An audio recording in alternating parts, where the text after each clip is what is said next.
Class 10th की reality बताऊं, तुम में से बहुत सारे बच्चे ऐसे होंगे जो अभी भी सोचते होंगे कि यार अभी तो बहुत टाइम है, चल पढ़ लेंगे बाद में। बट तुम्हें पता चला कैसे तुम्हारा हाफ ईयरली निकल गए, ऐसे ही तुम्हारे प्री बोर्ड और बोर्ड्स निकल जाएंगे। और जिस दिन तुम्हारा बोर्ड एग्जाम होगा ना, उस दिन तुम्हें रिग्रेट होगा कि काश यार मैं पढ़ लेता। जब पूरा साल कुछ तुम अच्छे से पढ़े ही नहीं हो तो तुम्हारा स्कोर तो डाउन जाएगा ही ना। बट अभी भी तुम्हारे पास टाइम है। अगर तुम अभी से इन बचे हुए 3 से 4 महीने में अच्छे से स्टडी कर लेते हो ना, मैं गारंटी लेता हूँ तुम्हारे 95-98% इजीली आ रहे होंगे। बस करना क्या है, वीडियो को लास्ट तक देखो, पूरा कंप्लीट रोड मैप फॉलो करो। So hi everyone, this is Mukul Bhardwaj और आज की वीडियो में हम बात कर रहे होंगे क्लास 10th के कंप्लीट रोड मैप की। जैसा कि तुम्हें भी पता है तुम्हारी डेट शीट आ चुकी है, तो उसी के हिसाब से ये तुम्हारा कंप्लीट रोड मैप होने वाला है। सबसे पहले मैं तुम्हें बताऊंगा मस्ट डू थिंग्स जो तुम्हें करनी ही करनी है। देन उसके बाद मैं तुम्हें बता रहा हूँ चैप्टर वाइज सीक्वेंस, कैसे तुम्हें किन किन चैप्टर्स को करना है अगले 2 से 3 महीने में। एंड लास्ट में होने वाली है तुम्हारी सब्जेक्ट वाइज स्ट्रेटजी, किस सब्जेक्ट को तुम्हें कैसे पढ़ना है वो सब तुम्हें पता लग रहा होगा। तो स्टार्टिंग करते हैं मस्ट डू थिंग्स से, जिसमें ये 4 थिंग्स मोस्ट इंपोर्टेंट है। फर्स्ट है तुम्हारा डेली सेल्फ स्टडी। अब देखो, मुझे नहीं पता तुम्हारा क्या बहाना है, क्यों नहीं पढ़ पाते हो तुम। मुझे बस इतना पता है तुम्हें डेली सेल्फ स्टडी करनी है, एटलीस्ट 3 घंटे की तो हो। और तुम्हारे माइंड में अभी भी कंफ्यूजन है कि यार 3 घंटे तो नहीं निकल पाते भैया, पूरा टाइम होमवर्क वगैरह में चला जाता है। तो तुम अपनी लाइफ में कुछ ऐसी मिस्टेक्स कर रहे हो जिनको तुम्हें इंप्रूव करना है। उसके लिए इस वाली वीडियो को देख सकते हो, इसमें मैंने डिटेल में बताया, ठीक है। अब डेली 3 घंटे की सेल्फ स्टडी के बाद आता है तुम्हारा second must do thing, solve PYQs। अब देखो, ये इसलिए इंपॉर्टेंट है क्योंकि तुम्हारा जो टाइम है ना अब कम बचा हुआ है अकॉर्डिंग टू बोर्ड एग्जाम की डेट शीट के। तो तुम्हें प्रीवियस ईयर क्वेश्चंस जरूर लगाने हैं, उनके हेल्प से तुम इंपॉर्टेंट टॉपिक्स वगैरह फाइंड आउट कर सकते हो। कहाँ मिलेंगे अभी आगे बताऊंगा। इसके बाद तुम्हारी थर्ड मस्ट डू थिंग है सॉल्व सैंपल क्वेश्चन पेपर्स। अब इन पेपर्स की प्रैक्टिस से तुम अपने पेपर के पैटर्न का अच्छे से पता लगा सकते हो और इन्हीं के अंदर से तुम्हारा बोर्ड एग्जाम का पेपर आएगा, बिकॉज जब पैटर्न ही सेम रहने वाला है। अब तुम्हारी फोर्थ मस्ट डू थिंग है रेगुलर रिवीजन। अगर तुम डेली रिवीजन नहीं कर रहे हो, डेली भी नहीं, चलो वीकली भी नहीं कर रहे हो, तो तुम जितना भी कुछ पढ़ रहे हो ना उसको भूल जाओगे। उसका सिंपली सॉल्यूशन है तुम्हें रिवीजन करना है प्रैक्टिस के थ्रू। तुम PYQs और सैंपल क्वेश्चन पेपर्स लगाओगे, जिसके लिए तुम्हें कहीं जाने की जरूरत नहीं है। PYQ बुक के लिए तुम PW की ये बुक ले सकते हो, और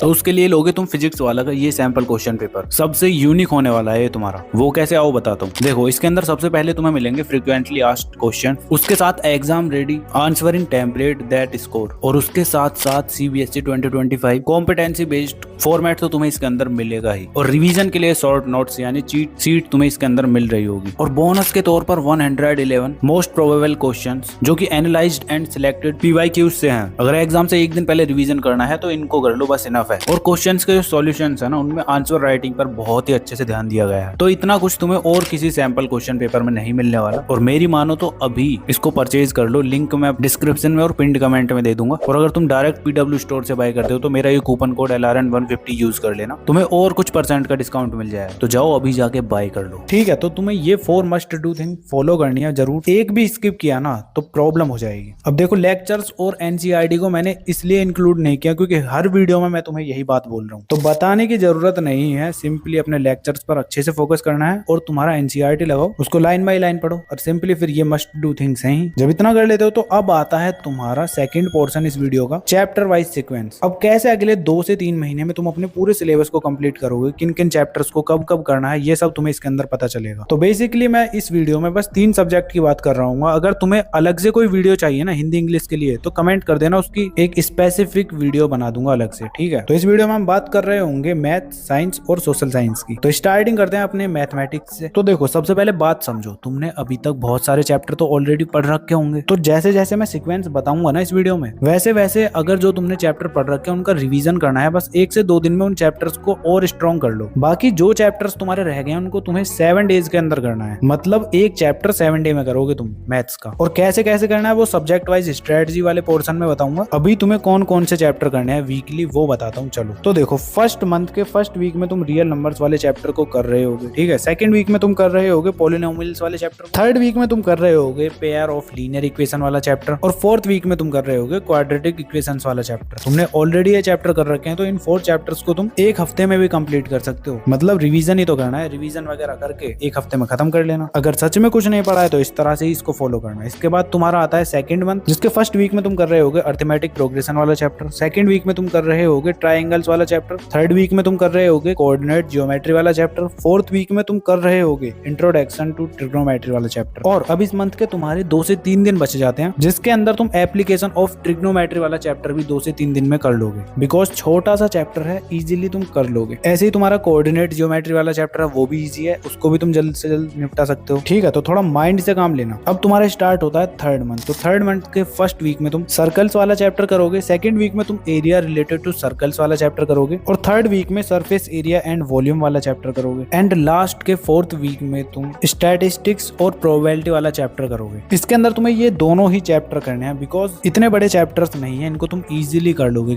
7 डेज तो तुम्हारे पास रहेंगे ही, और उसके साथ साथ 2 से 3 दिन जो फालतू रहेंगे उस मंथ के, तो उसके अंदर तुम एडजस्ट कर सकते हो। ठीक है, तो अब तुम्हारा 3 मंथ के अंदर इस तरह से पूरा मैथमेटिक्स कंप्लीट हो रहा होगा। अब अगर तुमने ऑलरेडी चैप्टर्स पढ़ रखे हैं तो ये तुम्हारा 1 महीने से लेकर 2 महीने में भी कंप्लीट हो जाएगा, बस सीक्वेंस तुम्हें यही रखना है। अब इसके बाद तुम्हारा नेक्स्ट सब्जेक्ट आता है साइंस, जिसके अंदर तुम फर्स्ट मंथ के फर्स्ट वीक में केमिकल रिएक्शंस एंड इक्वेशन वाला चैप्टर करोगे, सेकंड वीक में तुम कर रहे होगे एसिड बेस एंड साल्ट्स वाला चैप्टर, थर्ड वीक में तुम कर रहे होगे मेटल एंड नॉन मेटल्स वाला चैप्टर, फोर्थ वीक में तुम कर रहे होगे कार्बन एंड इट्स कंपाउंड्स वाला चैप्टर। ठीक है, जब ये हो जाता है तो उसके बाद आता है मंथ 2, तो उसके अंदर तुम्हारा फर्स्ट वीक में होगा लाइफ प्रोसेसेस वाला चैप्टर, एंड वीक 2 में तुम्हारा होने वाला है कंट्रोल एंड कोऑर्डिनेशन वाला चैप्टर, थर्ड वीक में तुम कर रहे होगे how to do reproduction, fourth week में तुम कर रहे होगे हेरिडिटी एंड आवर एनवायरमेंट वाला चैप्टर। ये दोनों चैप्टर तुम्हारे छोटे छोटे हैं, इनको तुम इजीली कर लोगे 1 वीक के अंदर, और बाकी का तुम्हारे 2 से 3 दिन जो बचते हैं इस मंथ के, उसके अंदर भी एडजस्ट कर सकते हो। ठीक है, जब इतना हो जाता है तो उसके बाद थर्ड मंथ का फर्स्ट वीक स्टार्ट होता है, जिसके अंदर तुम फर्स्ट वीक में कर रहे होगे लाइट रिफ्लेक्शन एंड रिफ्रैक्शन वाला चैप्टर, सेकंड वीक में तुम कर रहे होगे human I and colourful world वाला चैप्टर। ठीक है, इसके बाद थर्ड वीक में तुम कर रहे होगे करंट इलेक्ट्रिसिटी वाला चैप्टर, जब वो हो जाता है तो फोर्थ वीक में तुम कर रहे होगे magnetic effect of electric current वाला चैप्टर। तो कुछ इस तरह से 3 मंथ्स के अंदर तुम्हारी पूरी साइंस कंप्लीट हो जाएगी, बट तुमने बहुत सारी चीजें ऑलरेडी पढ़ रखी होंगी, तो 2 महीने के अंदर इजीली खत्म कर लो इनको। अब जो चैप्टर्स तुमने नहीं पढ़े हैं उनके लिए स्ट्रेटजी अभी आगे बताऊंगा, कैसे 7 दिन में तुम्हें एक चैप्टर को कंप्लीट करना है। बाकी अब तुम्हारी बात करते हैं सोशल साइंस की, तो इसकी स्ट्रेटजी थोड़ी इन दोनों सब्जेक्ट से अलग है। इसका तुम्हें एक चैप्टर करने में इतना टाइम नहीं लगेगा, सोशल साइंस का तुम एक चैप्टर 5 डेज में कंप्लीट कर सकते हो। कैसे करोगे अभी आगे बताऊंगा, पहले सीक्वेंस बता देता हूँ। तो सीक्वेंस में यार सबसे पहले तुम्हारा फर्स्ट मंथ के फर्स्ट वीक में तुम कर रहे होगे the rise of nationalism in Europe वाला चैप्टर, सेकंड चैप्टर तुम कर रहे होगे नेशनलिज्म इन इंडिया वाला चैप्टर, इसके बाद थर्ड चैप्टर तुम करोगे the making of a global world वाला चैप्टर, एंड उसके बाद तुम फोर्थ चैप्टर कर रहे होगे print culture and modern world वाला चैप्टर, एंड फिफ्थ चैप्टर तुम करोगे इस मंथ में रिसोर्सेज एंड डेवलपमेंट वाला chapter, and sixth chapter forest and wild life resources वाला चैप्टर तुम इसके अंदर कर रहे होगे। तो कुछ इस तरह से फर्स्ट मंथ में तुम्हें ये 6 चैप्टर करने हैं। अब इसके बाद स्टार्ट होता है तुम्हारा सेकंड मंथ, जिसके अंदर तुम फर्स्ट चैप्टर करोगे वाटर रिसोर्सेज वाला, सेकंड चैप्टर करोगे तुम एग्रीकल्चर, थर्ड चैप्टर कर रहे होगे मिनरल एंड एनर्जी रिसोर्सेज वाला चैप्टर, फोर्थ चैप्टर तुम कर रहे होगे मैन्युफैक्चरिंग इंडस्ट्रीज वाला चैप्टर, फिफ्थ चैप्टर तुम कर रहे होगे पावर शेयरिंग वाला, एंड सिक्स्थ चैप्टर होगा तुम्हारा फेडरलिज्म। और कुछ इस तरह से तुम सेकंड मंथ के अंदर इन चैप्टर्स को कर रहे होगे। इसके बाद तुम्हारा थर्ड मंथ स्टार्ट होता है, इसके अंदर तुम फर्स्ट चैप्टर कर रहे होगे पॉलिटिकल पार्टीज वाला, सेकंड चैप्टर करोगे तुम outcome of democracy, third chapter करोगे development sector of Indian economy, fourth chapter करोगे तुम money and credit, and fifth chapter करोगे जेंडर रिलीजन एंड कास्ट वाला चैप्टर। जब वो हो जाता है तो सिक्स्थ चैप्टर तुम्हारा होगा लाइफलाइन ऑफ इंडियन इकोनॉमी। और कुछ इस तरह से तुम्हारी सोशल साइंस कंप्लीट हो जाएगी। एक चैप्टर तुम्हारा बच जाता है जो कि है globalization and the Indian economy वाला चैप्टर। इसको तुम फोर्थ मंथ में कर सकते हो, या फिर ऑलरेडी मैंने ये बात तुम्हें बोल दी है, जो चैप्टर्स तुमने पढ़ रखे हैं उनका रिवीजन करना है बस। ये भी तुम्हारा 1 से 2 महीने में इजीली कंप्लीट हो जाएगा पूरा। बस तुम्हें करना क्या है, डेली सेल्फ स्टडी करनी है, 1-1 घंटा पर सब्जेक्ट पढ़ोगे। अब तुमने जो चैप्टर्स नहीं पढ़े हैं वो कैसे पढ़ने हैं, कैसे उनको कंप्लीट करना है, उसी के लिए तुम्हें अब सब्जेक्ट वाइज स्ट्रेटजी बताता हूँ। तो सिंपली मैंने तुम्हें मैथ्स एंड साइंस के लिए 7 डेज स्ट्रेटजी बताई थी, तो वो कुछ इस तरह से होगी। तो साइंस के लिए तुम डे 1, 2 एंड 3 इन पर तुम बस लेक्चर अटेंड करोगे और उनके नोट्स बनाओगे। इसके बाद आता है तुम्हारा डे 4 एंड 5। फोर्थ डे पर तुम एनसीईआरटी रीडिंग करोगे, एंड फिफ्थ डे पर तुम पीवाईक्यू क्वेश्चंस की प्रैक्टिस कर रहे होगे। ठीक है, एंड फिर आता है तुम्हारा 6th डे, जिस पर तुम कॉम्पिटेंसी बेस्ड क्वेश्चंस को लगा रहे होगे, और साथ में उसके सैंपल क्वेश्चन पेपर्स। और सैंपल क्वेश्चन पेपर्स का मैंने ऑलरेडी बता ही दिया है कहाँ से क्या लेना है। ठीक है, एंड डे 7 पर तुम रिवीजन कर रहे होगे। बस जितना कुछ भी तुमने उस चैप्टर के अंदर पढ़ा है उसको तुम एनालाइज करोगे और उसका पूरा रिवीजन करोगे बस। साइंस के अंदर तुम्हें ये करना है। उसके बाद आता है तुम्हारा मैथ्स। तो मैथ्स के अंदर तुम डे 1 एंड 2 पर लेक्चर अटेंड करोगे और फॉर्मूला नोटबुक रेडी कर लो जिसके अंदर तुम्हारे सारे फॉर्मूला लिखे हुए हो। ठीक है, उसके बाद डे 3, 4 एंड 5 इन पर तुम